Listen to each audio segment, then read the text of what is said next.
high functioning people. They don't necessarily want You to guys want to listen to micromanage. it? Let's hear what he said. I heard it. You heard it? Yeah, but go on. Why I'm saying this is he was employed as head coach. All right, he inherited a team, and that team is the only team that he's won a trophy with. Then it's his own team now, and in the process, he has now changed his job description. He's now the manager, so everything is on him. It's not recruitment. It's not the board. He's not working alone. He's not working alone. No. Bro, what's going on with Peter Schmeichel? Why has he just come? I get it. I'm as a Man United fan, I get it. But where's this just come from? He's not even done. That's only half. Wait for the second part. Oh, shit. They're literally fighting over Arteta. When you're, and I would urge the viewers today, just whenever they get the opportunity to watch him in the technical area, Arteta is a control freak. He wants his players to play the ball that he wants. He's directing everything. We look across today to Arne Slot, who's so calm. He's instructed his players in training. He's instructed his players in the team talk. Arteta's still playing the game for the players. And that would confuse the hell out of me as a football player, that we had a coach who wants to direct me for everything I do. Yeah. It would confuse me and it would make me a better... Does he have a valid point? Does he have a valid point, or do you think he's talking shit? I think he's talking shit. I'm not going to lie. I think he's talking shit. Ahmed, welcome. In case you don't know, Peter Schmeichel came out with the statement that Arteta is a control freak. Yeah, but that's not. But I don't think that's the same. Go ahead. Yeah, I was just gonna say. I was about to say that, bro. I think there's some managers where they just want everything, to be done a certain way. That's what I don't think that sometimes it can be a positive. Sometimes it can be a negative. I think in Arteta's case, well, that has gotten him consistently second in the league. He's gotten him close to doing stuff. I think for me, there is also times where you're just gonna need your players just to get a job done, right? In certain situations, right? And I think it's at that point where I think as a manager, you might need to let go of the reins, if that makes sense, right? There's gonna be key situations, certain situations where you're gonna have to say, I trust my players in this situation to get the job done. I just think, as I always say, man, it's about having balance with a lot of this stuff. But again, being a control freak is not necessarily wrong. I had a manager in Antonio Conte that was an extreme, control freak, right? The way he used to get his defenders to do stuff, the way he used to get his midfielders to do stuff, his attackers. I had Jose Mourinho, another guy that used to be is an extreme control freak necessarily. Thomas Tuchel, in terms of the way he used to like teams to be built up and everything like that, is a control freak. Same with the current manager I have, Enzo Maresca, is another control freak. So it's quite common, I'll probably say now in this day and age, to have managers that do that thing, and it's a bit more a modern way of thinking with anything else. I think a lot of high functioning people who are in jobs which are in powerful jobs have that kind of attitude. They can delegate some things. Like, look, Mikel Arteta has a set piece coach, so it shows he's not a complete control freak. He's willing to delegate power in certain areas, but it's not necessarily wrong to be a control freak in the sense that you want your team to play a certain way and you're trying to position people. I mean, I don't know. Isn't it ironic that Schmeichel was saying this? Isn't Alex Ferguson a notorious control freak who's his own former manager? So it's quite ironic that it's coming from a guy that is managed by one of the greatest control freaks you ever know. Yeah. In terms of everything he did, from transfers to what he did on the pitch to what he did off the pitch. What you have to do outside the pitch, he used to make sure that you guys, where you go out, he has to know where you are. Remember, they used to say, he knew exactly where you are. I don't know, man. I just feel like it's just, maybe it's just, is it language thing, man? Because it's not, should we use that as that maybe the way? You can't use that for Schmeichel, because Schmeichel's been in the UK for a very, very long time, bro. Like, so he meant what he said, isn't it? He has kids that were born here and grew up here. Like his son is like his son grew up here, didn't he? The one that won the Premier League of Leicester. Yeah, the keeper. Kasper. Yeah, Kasper. To me, it sounded like he wanted a clip. Let's now go to the pundits, and these pundits, bro, they do. Oh, mate, they do my head in. Did you see what?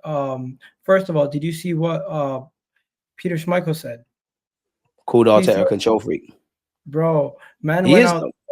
Man went out there and said that he restricts the players in playing and is trying to play the game for them to the level where he's telling them to kick the ball where he wants it kicked instead of them just playing regular passes and playing the game. And I think there's a level of understanding that every manager is somewhat of a control freak. Every manager wants some sort of level of control over the performances and how their players play.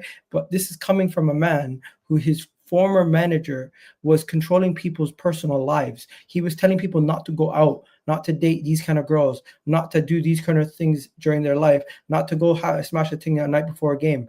These are the things that Sir Alex Ferguson was telling these guys not to do. And now he's telling us that Arteta is a control freak. Their control freak was trying to control their bed life, their personal life. At least what he's doing is just on the pitch. Like, guys need to chill. I think they're taking it too far.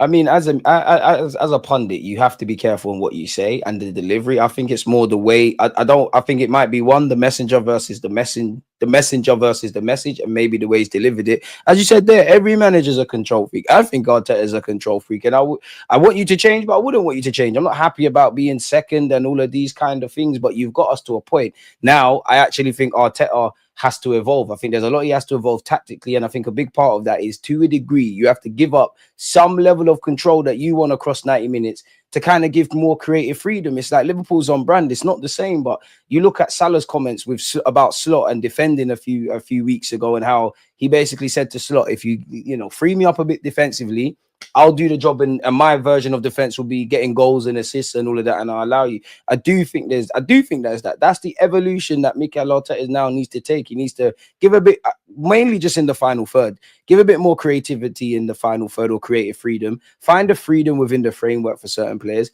Find a proper and competent plan B, and learn how to break down low blocks. And obviously, you're the Arsenal manager. You need to do this for my club. But just from what I've seen of you as a manager, that's the level you need to go to, because that's probably why Mikel Arteta sticks to the script. We all know he's one of those managers, and they all are.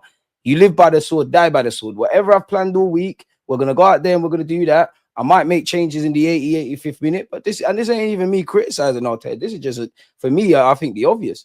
So he is a control freak. I mean, it's more Schmeichel's delivery, and I think as Arsenal fans and as a club, we need to shut up. Who cares what these men say, man? Bro, it's annoying. We got bare problems at our club. Like, annoying. Listen to what he's saying, because this is actually annoying. These are conversations that everyone's going to be having, but when these guys say ex-players or pundits, for some reason it just holds more weight, and it sticks to the club as like a stink. Because what he said about Netflix FC, it literally is sticking to us now. We need to prove them wrong. But at the same breath, what they're saying is not right. There's flaws in their arguments. Like, look at this. The problem is not Arteta. He's not the owner of the club. He's not the player. He's the fan. You are delusional. To me, he's no longer a pundit. Now he's just acting like a YouTuber. No offense to us, but like, these guys are now no longer trying to educate us on football. They're no longer trying to give us their expert opinion. They're just trying to make outrageous takes. It's the game, man. You see it on all the media publications. You see it on YouTube. You see it everywhere. I mean, Arsenal fans can be a lot of them are very excited. And when it comes to social media, I would say Arsenal are up there, then probably United. But there's one thing that annoys me is, bro, you'd think Arsenal fans are the only ones that have delusional fans or say mad things. Like, the amount of people that said their centre-backs was better than someone like Van Dijk is scary. And it goes back to, like, I don't think it is what it is, because I hear that in my WhatsApp groups, and that I have a problem with Arsenal. I don't like the fans.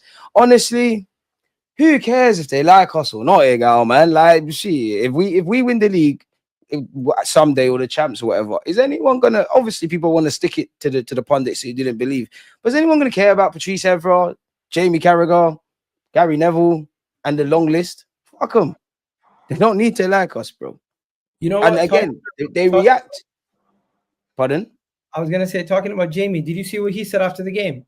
After the game, there's so many things he could have spoke about. You know what they decided to speak about?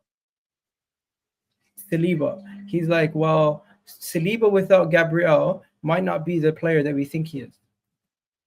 I don't know about that, but I do think Gabriel and him have the best partnership. I think you see it for Saliba for France. I think you've seen it on occasion now, and that's the next step Saliba's got to go to. You've got to be able to thrive and stand up to be counted and look a certain way, regardless of who's next to you. Now, obviously, football's about partnerships and relationships and things, but I don't agree with the way he's terminalized it, but I can't say he's wrong, because there's certain things that I've agreed with.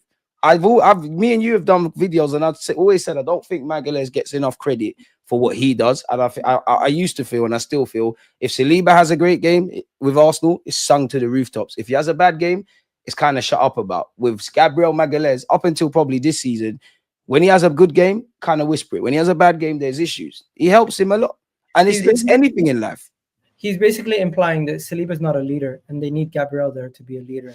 If he's implying that, he's capping. But we do miss Magalhaes. Like, we do. We really do. And this is of the 3 years since Saliba's been like a proper Arsenal footballer, because he's still been a decent level, but this has probably been his flattest. The man himself has said it. So Saliba just got to prove people wrong. I mean, we got to remember, he's still as good as he is and what he's done. He's still 24. You're still learning the tricks and trades of that centre-half game. And it comes with experience, man. You know what? Before we go any further, do me a favor, guys. Hit that like button. We got over 200 people on YouTube. We got over 500 people on all platforms. So please do that. Now, Arteta made some comments after the game.